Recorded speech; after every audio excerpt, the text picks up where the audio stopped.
Nous allons donc maintenant traiter cet exercice qui vous a été proposé à la leçon précédente. Vous avez donc ce circuit avec ces 4 commutateurs ou interrupteurs qui peuvent être en position 0 ou 1, A, B, C et D, et 3 ampoules E, F et G. La première chose que nous allons faire, c'est de construire les bases pour la table de vérité.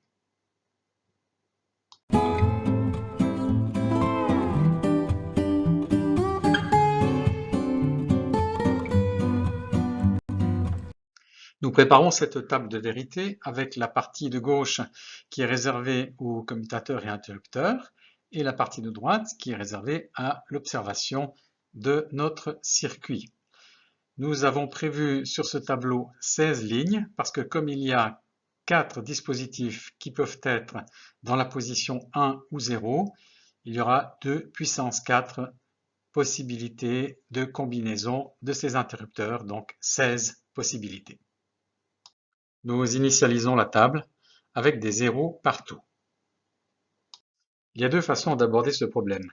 Soit on commute sur un circuit un petit peu au petit bonheur la chance en espérant qu'on aura toutes les combinaisons, soit on se laisse guider par la logique mathématique. Faisons donc confiance à la logique mathématique.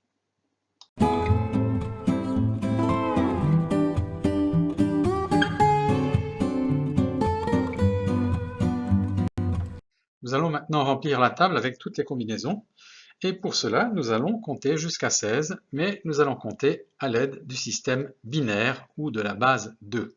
Chaque fois que nous allons poser un chiffre, il va s'écrire à partir de la droite, comme on écrit des chiffres en système décimal, avec toujours les puissances les plus faibles à droite et les puissances les plus élevées à gauche. Quand vous écrivez 10, c'est 1 fois 10 puissance 1 plus 0 fois 10 puissance 0, donc on écrit le 0 à droite. Donc ici, nous avons rempli la première ligne avec un 0, ça veut dire qu'il n'y a aucune variation par rapport à la ligne d'origine. Première variation, nous choisissons de commuter le commutateur D sur 1. Donc sur la deuxième ligne, on écrira un 1. Nous venons de poser le chiffre 1 sur la deuxième ligne. Nous allons poser maintenant le chiffre 2 sur la troisième ligne.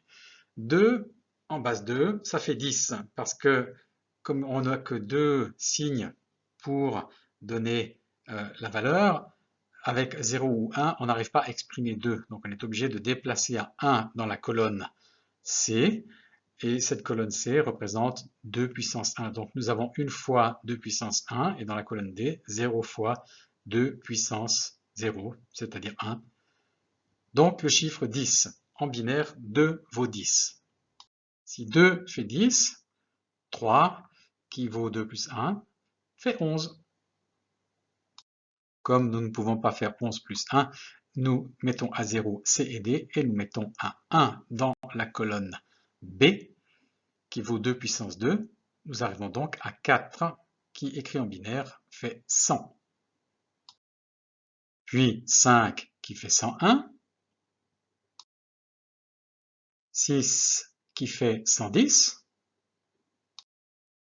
7, 111. 8 qui fait 2 puissance 4, donc la quatrième colonne, il y a un 1 et tous les autres sont mis à 0. 8, ça fait 1000 en binaire. 9, 1001. 10, 1010. 11, 1011. 12, 1100. 13, 1101. 14, 1110. Et 15, 1111. Vous remarquez que nous avons commencé par 0. Donc si on commence à compter par 0, on va de 0 à 15 et ça fait bel et bien 16 lignes. La table de vérité est maintenant prête en entrée. Nous avons notre outil pour gérer les commutateurs de façon à observer les ampoules E, F et G en sortie.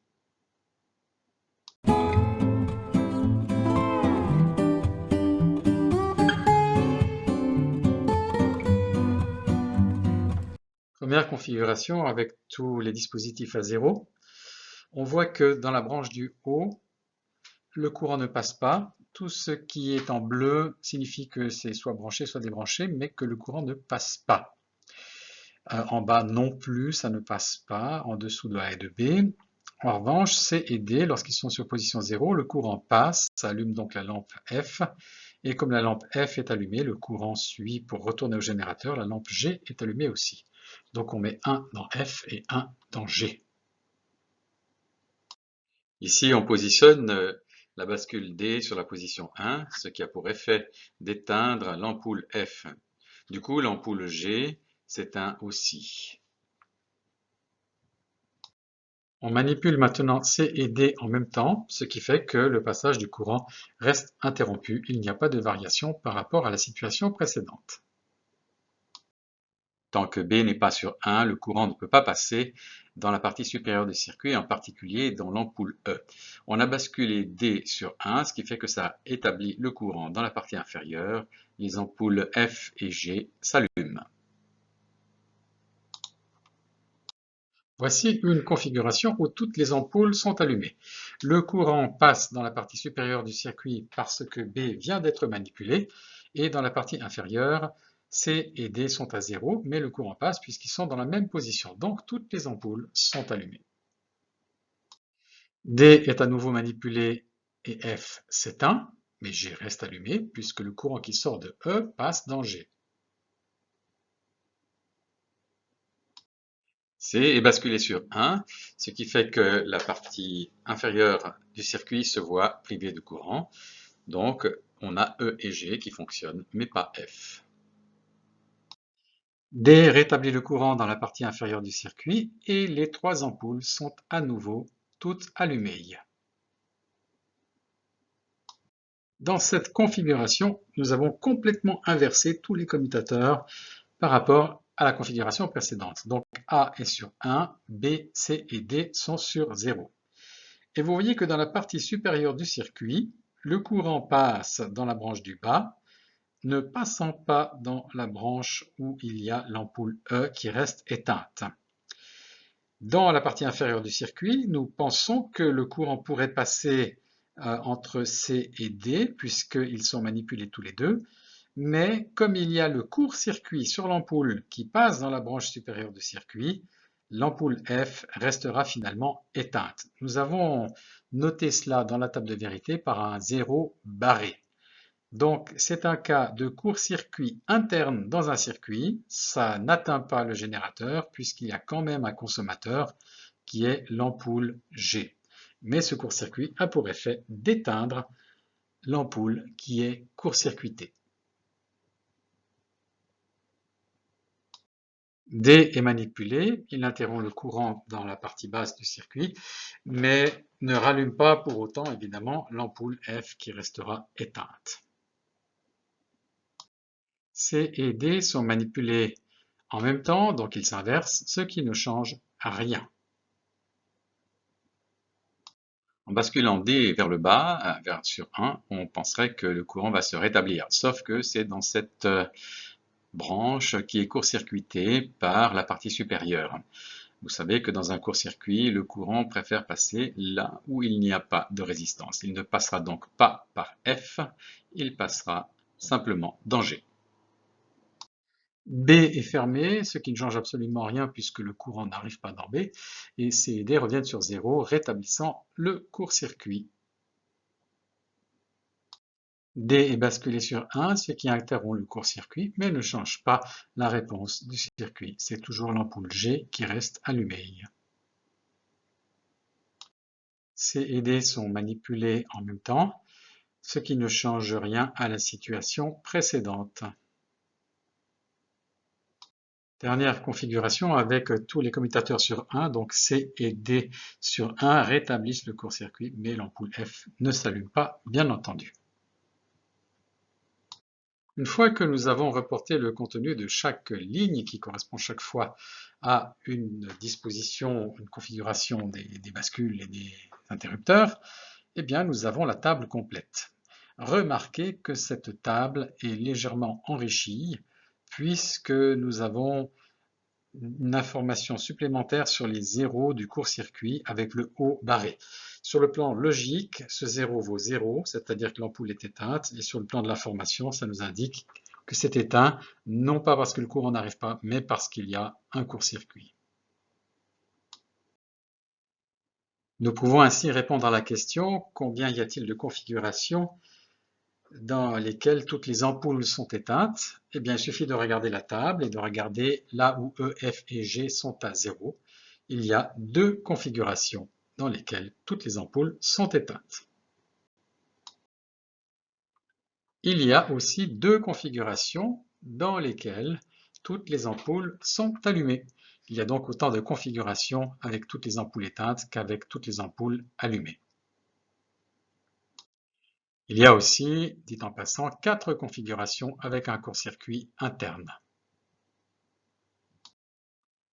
Puisque notre tableau est trié par ordre croissant, nous voyons que le dispositif A est le maître du circuit. Si le dispositif A est sur 1, on peut manipuler comme on veut B, C et D. Les ampoules E et F resteront toujours désespérément éteintes et G sera toujours allumé. On voit donc que A, qui laisse passer le courant dans la branche inférieure de la partie supérieure, crée ce court-circuit, actif ou non, et commande l'ensemble du circuit. Pour visualiser ce dernier résultat, nous voyons que si A est sur 1, B peut être sur 0 ou sur 1, ça n'en change rien. C et D peuvent être sur 0 ou sur 1, dans les 4 configurations possibles pour C et D. Soit ça fait pas de court-circuit et l'ampoule F est éteinte, soit ça fait un court-circuit et l'ampoule F est quand même éteinte. Donc on voit physiquement que c'est A qui va gérer l'ampoule G et éteindre définitivement les ampoules E et F. Voilà, vous pouvez maintenant recopier cette table de vérité ou confronter vos résultats avec la table de vérité. Vous pouvez ensuite, évidemment, si ça prend plus de temps, mettre la vidéo en pause pour pouvoir faire cette recopie tranquille.